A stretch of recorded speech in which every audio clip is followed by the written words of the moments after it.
ion. I smoke L's for eons.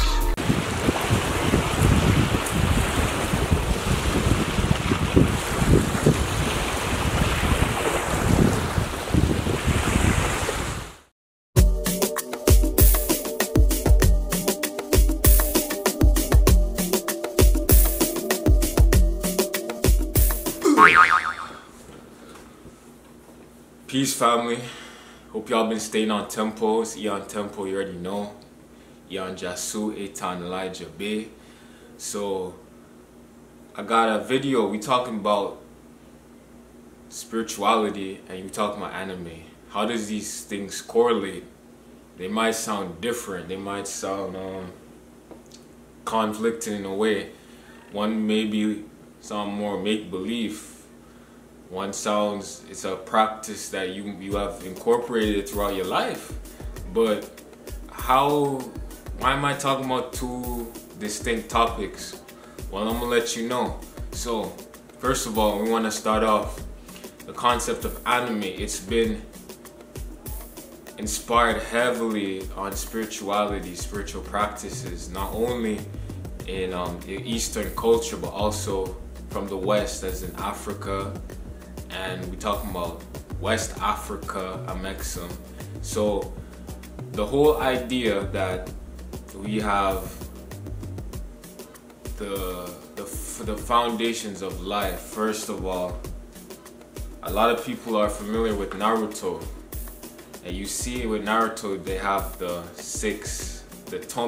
tomais, and that represents the 666 carbon. You could even see it itself as black. Also within the Sharingan and the Rinnegan, you see this form. It is paying homage to the fact that the 666, Christians, a lot of Christians who don't even know the true science of the Bible may think it's the mark of the beast, but realistically it has to do with life itself. And if you want to say that's another polarity of life, that can be debated on, but the way I'm pushing through this information is the fact that it is the essence of life started from the 6-6 molecular structure, right? So this is basically talking about the path of the sage of 6 paths. That's what it's speaking on, the 666, the sage of the path of life, going through life. And you can incorporate it because you're on your own journey, you're on your own path of the 6 sage, the 6 paths of the 6 sage or whatever. That you're literally waking up every day with your own mission, your own ideals, your own things you love to do, your own vibe, basically, because everything's vibrating. Kind of like how that Sharingan be spinning, that's like your chakra spinning. But Hagoromo Otsutsuki was the quote-unquote father of the ninja world, but the mother itself is what casted him out, which was Kaguya, and she was an extraterrestrial being. So it's even showing the paying homage to the melanated people who are 6-6 carbons, molecules, that they came from the spirits. We call the astral world, is basically coming from another planet, another region that was outside of Earth at one time. The melanin trail came all the way from Earth, right? And I've spoke on this countless of times, so you could go see that for yourself in other videos. But I'm gonna keep it more focused on the anime aspect. So the ninja represents the ninjutsu, which was really at first ninshu, which was all about peace and love. That's what the Sage of 6 Paths was preaching to his followers and to the human beings. However, it got distorted as the ego arised. And if you watch Naruto, you'll see who was manipulating this essence that was manipulating the whole time. But it was in favor actually of the mother.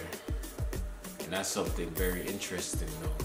that was basically born out of her. Don't let that go over your head, right? Lilith, okay? Yeah. So we get to the point where all of these humans are warring. You have ninjutsu, they're the different elements, they're all clashing. Everybody has their own territories, and chaos begins to erupt.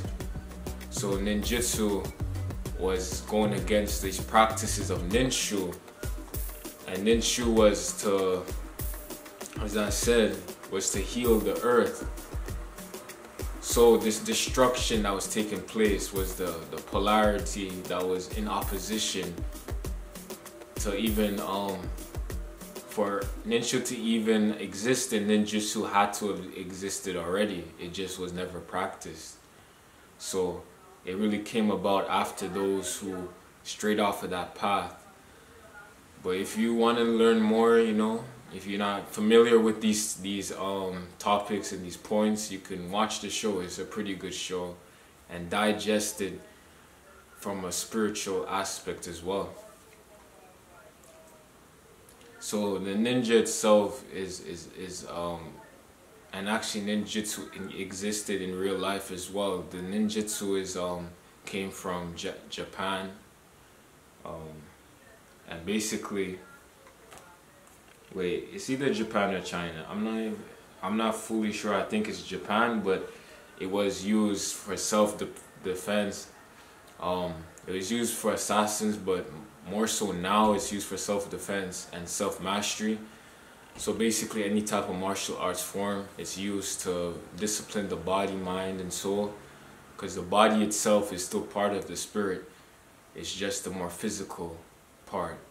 So it's essential to exercise it and to be in alignment with that. And one last thing, the tree of life in Naruto spoke on the chakras, and the aspect of the tree of life was this energy flowing up the tree, and is what actually gave chakra to all of these beings in the first place, up to it enhanced Hagoromo Otsutsuki and his brother when they ate the fruit. And this was what led to him banishing his mother, who had gotten too power hungry, because the matriarch has so much energy within her, right? And once you go from there, the lineage starts to, you know, decrease. It starts to go down. It starts to become this these new clans, these new wars that began to rage, these new beings that came to manifest. So the next point we have is One Piece, right? So in One Piece you have Haki, which is basically, you could say, Hado, Japanese vibration, has to do with spiritual essence that's vibrating out of the being spoken about, whoever that is, if it's Luffy, if it's whichever character, you know what I'm saying? So Haki, one of the abilities is precognitive abilities, being able to be in touch with your emotions and to see what's going to happen before it happens. So this is like advanced reflexes. A lot of shows, even Dragon Ball Z, show that, having to be able to predict. But those who have mastered this ability in the show could even see shortly into the future as well. So Haki itself is basically at the, you could say, your chi, and then this chi that goes up to through the circulatory system that flows and activates the pineal to be able to have clairvoyance and see things before it happens, or see things that normally the naked eye wouldn't be able to see. You have other types of hakis as well. You have, I think it's called Bushudaku Haki. I'm gonna mind you, I didn't get too far in this show, so I'm missing certain aspects, but basically this has to do with defense and putting energy around your weapons. So it's basically extending that chi. all haki really is the chi, it's the ka, you see me? So once you understand that, you kind of get the point of what this really is anyways. So the next thing, I'm not gonna stay too long on One Piece, but the dragon fruit is the next most important thing. So the dragon fruits is basically like your kundalini energy. The dragon fruits activate certain abilities. Each person has a different dragon fruit because each person has the dragon fruit itself is different, has different abilities. Also, each person has a different constitution, different haki as well. So even if they have the same dragon fruit, they have different degrees of using those abilities. So you have Monkey D. Lelouch, he had the gum fruit or something like that. He was able to extend his limbs. So you could even look in sports, players like Giannis, the man is just stretching. Man's just dunking, like stretch, like what's it called, Inspector Gadget arms, you know what I'm saying? Like even things like that, being able to extend yourself and to stretch and to use your own DNA, which allows you to have speed and agility and strength, but also to extend your limbs in certain ways that might be freaky to other beings.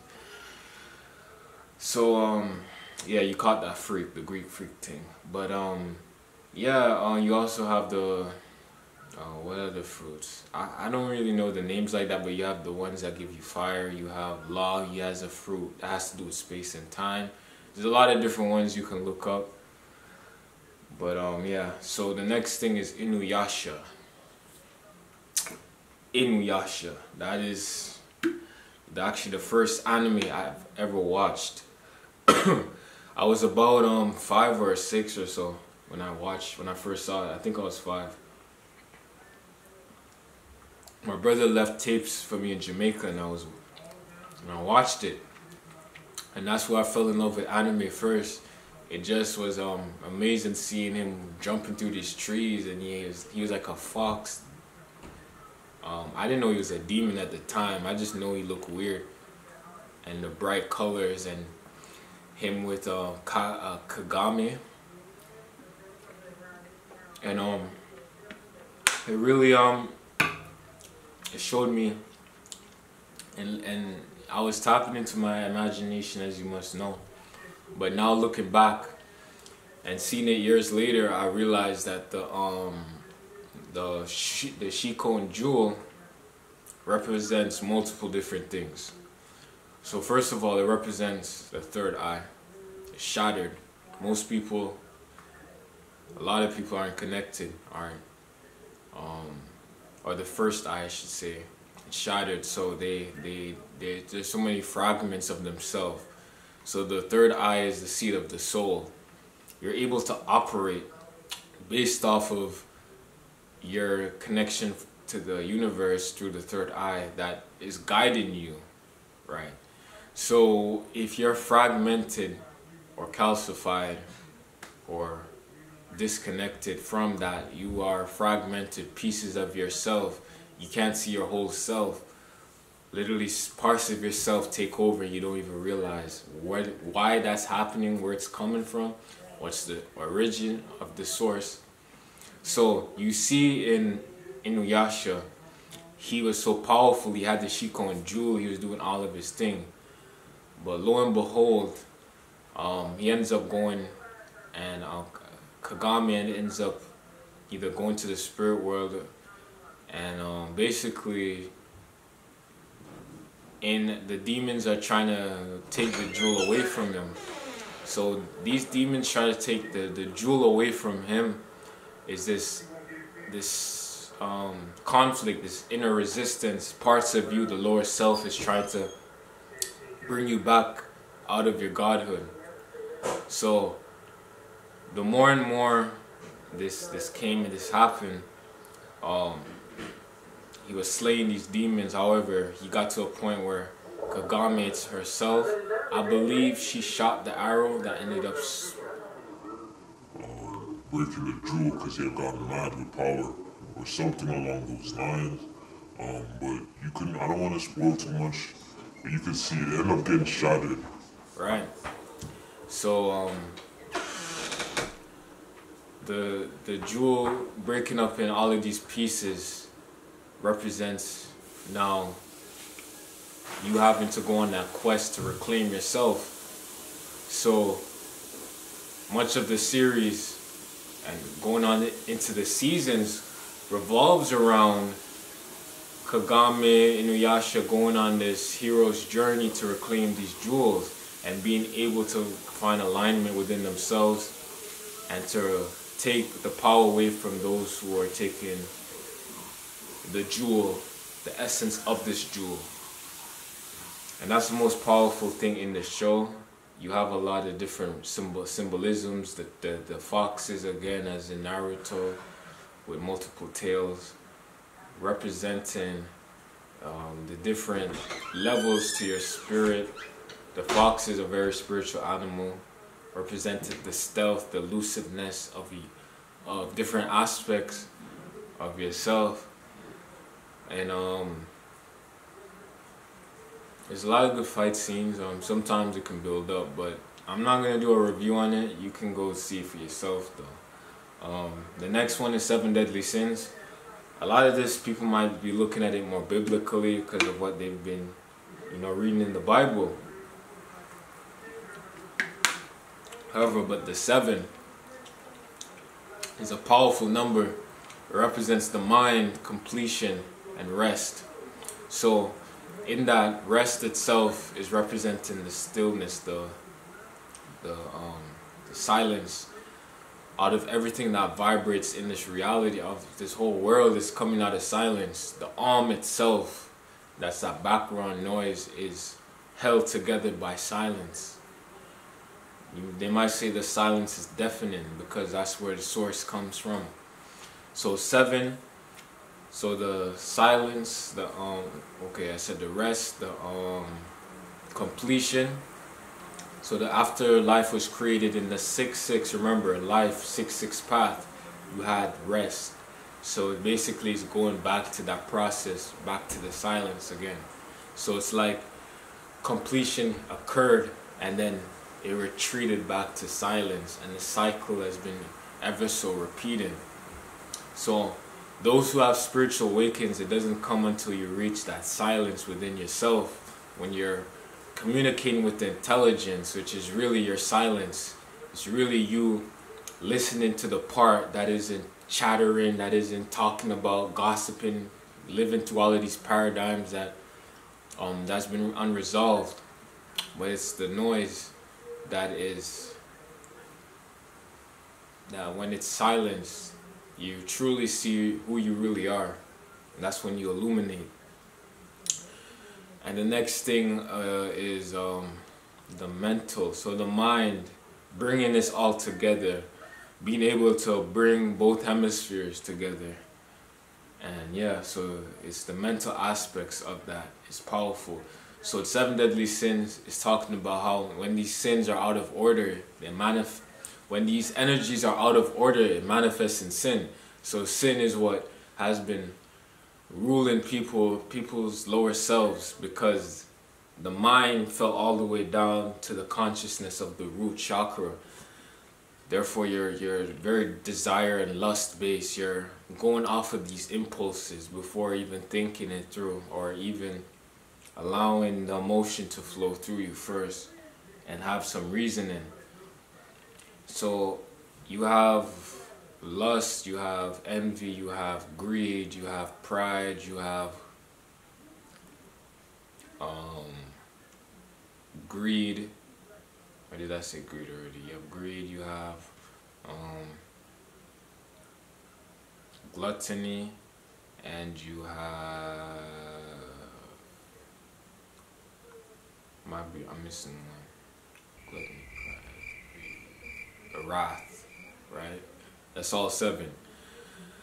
So each one, you already know how, and your experiences, whichever one, and those you've seen in other people.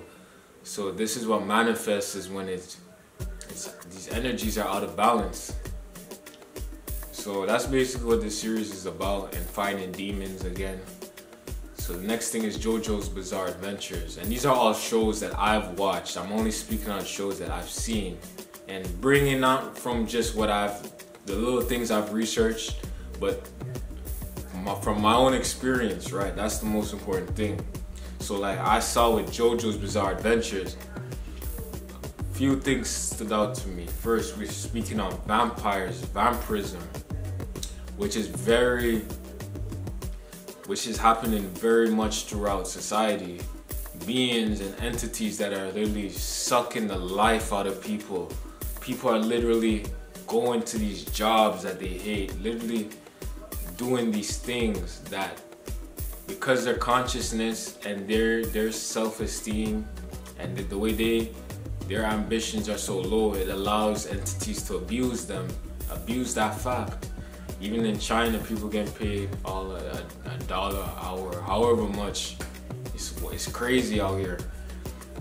So the vampire itself took over the mask, took over was it Dio Brandy, right? And Jojo Heru is fighting Set Dio, that same higher and lower, and to see who wins. But you find throughout the seasons it's a constant resistance, and the more and more you go, the more you realize more about each character and how they relate to other characters throughout the shows, and how one side Dio is using the beings and the people around him, while JoJo's building relationships to help to restore balance. Left foot first, you see me? So yeah, the next thing now is DBZ. And DBZ, first thing I think about is the 7 again, the 7 Dragon Balls. The whole premise before even Dragon Ball, the show itself is called Dragon Ball, so you already know we talking about Dragon Balls, spheres, spinning spheres. That the first show was them going out in search of the Dragon Balls to grant wishes, to gain any wish, so to manifest anything that they want into the reality. But this could only occur when you have collected all 7 Dragon Balls, and when they're in alignment, you summon Shenron, the dragon, and he's in the sky, in the heavens, coming out of the heavens, right, to manifest. So this is basically, again, your chakra system, your Pingala, your Ida, coiling up, the spheres illuminating. And then you're reaching a point where in Dragon Ball that you have opposition, of course. People are trying to take that energy away and manipulate it. But the whole concept too of Super Saiyan, and I've spoken to this about, was really melanated people and their hair reacting with the solar energies, with sunlight, and with these different subtle energies, and their body, their hair coiling upwards. So when a Saiyan would go Super Saiyan, the energy would flow up through their hair, and this is really the crown chakra opening. So yeah, Dragon Ball Z is powerful. The golden aura, the golden race, is those melanated beings that first incarnated on this plane. So next you have the different characters. Piccolo, he's really a Moor. You have, I'm just gonna speak on all the Moors that they even took Moorish science. They took Piccolo, they have Pycon, they have Mr. Bobo, which they did him dirty, making him look like some racist ass cartoon. These are all Moors, you know what I'm saying? Indigenous, melanated, the aboriginal beings. And they wanted to add this whole monkey shit with it, and the saying. We already know they're talking about these hybrids. The hybrids, they wanted some to live in their fantasy. And that's cool. Listen, I see through this shit, but it is what it is. Also, again, speaking of extraterrestrials, this whole paradigm coming from a fallen planet, down to earth. Same thing with Superman. The planet explodes. They incarnate here, or comes here, and basically has to be the herald of peace, be the guardians, the defenders of humanity and the planet. So basically the whole essence, this show represents and revolves around protecting Earth from extraterrestrials and protecting Earth from those who are trying to manipulate the energies and the different functions on the Earth. You have Cell, forgot the character that was always trying to steal the Dragon Ball, but all these different beings, they're here with ill intentions, right? And the quote-unquote super warriors that evolve into different aspects, and they go all over and doing all types of tournaments. But the whole permanence is relevant as you have extraterrestrials manipulating still here. You know what I'm saying? Those who know, and those who have eyes to see know their part in this and what they're doing. So we as beings have the most power, and don't ever forget that you are coming directly from source. So those who can manipulate, or who are manipulated, is only because that is their role, and that's the only abilities they truly possess, is the illusion to make you feel like you don't have those abilities within yourself. So going through society and hearing self-limiting beliefs that could even be coming from your own family members, it's important to remind yourself that not to take it on, and that you have the power regardless, and nobody sees your vision that you have. Don't ever forget that. You can listen to people's advice, but always be true to yourself. Always be true to yourself, because you came down here for a reason, whether you realize it or not. And that reason, whether anyone agrees with it, was for you to realize and experience things. And that's what it's about. So experience these shows. Experience the spirituality in it. Peace and love. Stay on tempo. Z.